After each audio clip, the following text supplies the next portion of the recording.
Hello everyone, यहाँ पर latest update है। बड़ी खुशखबरी है। अति शिक्षकों यानी गेस्ट टीचर को लेकर के यहाँ पर सरकारी स्कूल में बहाली की जाएगी। ऐसे 20,000 शिक्षक हैं जो दिल्ली स्कूलों से जुड़े हुए हैं, तो 20,000 शिक्षकों को यहाँ पर लेकर के बड़ी खुशखबरी है। या एमपी में भी आपके गेस्ट टीचर हैं, उनको लेकर के अलग प्रक्रिया है, लेकिन यहाँ पर ये दिल्ली बोर्ड के स्कूलों से जुड़े हुए अति शिक्षकों को लेकर के बड़ी खुशखबरी है। तो यहाँ पर देखेंगे, साथ ही साथ दूसरी अपडेट यहाँ शिक्षा मित्रों को लेकर के जानेंगे। तो स्कूल खुलने के 3 दिनों के भीतर रिपोर्ट जारी करने का निर्देश दे दिया है। तो ग्रीष्मकालीन अवकाश के दौरान किए गए थे कार्य मुक्त।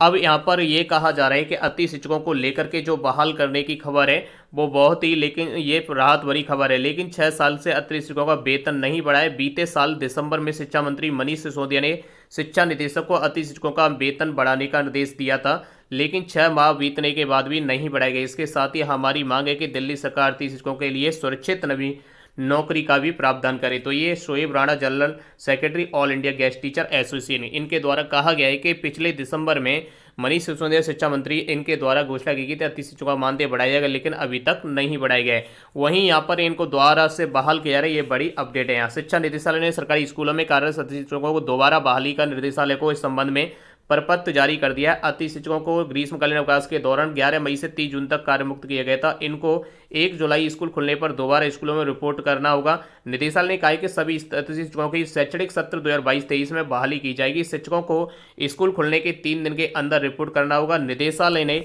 यहाँ पर स्पष्ट किया है कि अगर कोई शिक्षक 3 दिन के अंदर स्कूलों में नहीं रिपोर्ट करता है तो वह मानकर के कार्य करने के इच्छुक नहीं है, उनका जो कार्य किसी अन्य शिक्षक का सौंपा जाएगा। निदेशालय के मुताबिक वह यह बहाली उन अति शिक्षकों के लिए नहीं है जो दुर्व्यवहार, अनुमति के बिना अनुपस्थित, खराब प्रदर्शन करते हैं, निजी कारणों के त्यागपत्र दे चुके। वहीं निदेशालय में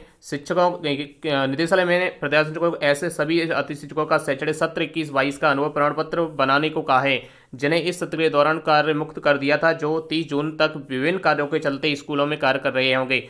तो ये यहाँ पर अति शिक्षकों को लेकर के लेटेस्ट अपडेट है। जो यहाँ पर लापरवाही करेंगे, बिना बताए अवकाश करेंगे, उनको यहाँ से बाहर कर दिया जाएगा। उन्हें इसमें अति शिक्षकों की गिनती में नहीं रखा जाएगा, उनकी बहाली नहीं की जाएगी। ये 3 दिन में रिपोर्ट मांगी गई है तो स्कूल खुलने के बाद। तो ये लेटेस्ट अपडेट थी। साथ ही साथ हम जानेंगे यहाँ पर शिक्षा मित्रों को लेकर के, जैसा कि सभी को पता है टेट पास करने के सरकार की तरफ से दिशा निर्देश जारी की गई थी। जैसे ही समय रद्द हुआ था, उसके बाद टेट पास करने के बाद भी यहाँ पर कोई राहत नहीं मिली। इस कार्ड से हताश निराश होकर के ये कदम उठा रहे हैं, जो कि ये ना उठाएं।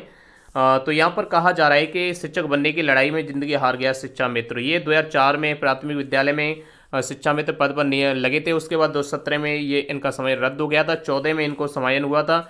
उसके बाद से इनको टेट पास भी कर लिया था इन्होंने। टेस्ट पास करने के बाद इनके पास एक शिक्षक भर्ती परीक्षा पास करनी थी, उसको पास नहीं कर पाई, जिस कारण से वो तनाव में रहने लगे थे। और इसी कारण से इनके 2-4 बच्चे हैं, जिसमें यहाँ पर देखा जाए 2 पुत्र 2 पुत्रें, जिनमें पुत्रियों की शादी हो चुकी है, पुत्र भी यहाँ पर पढ़ाई कर रहे हैं। तो इन्होंने अपनी बात की जाए तो 47 साल की उम्र में अपने यहाँ पर जीवन लीला को समाप्त किया, जो बहुत ही दुखद है। मिलते हैं फिर अपने साथ। जय हिंद, जय भारत।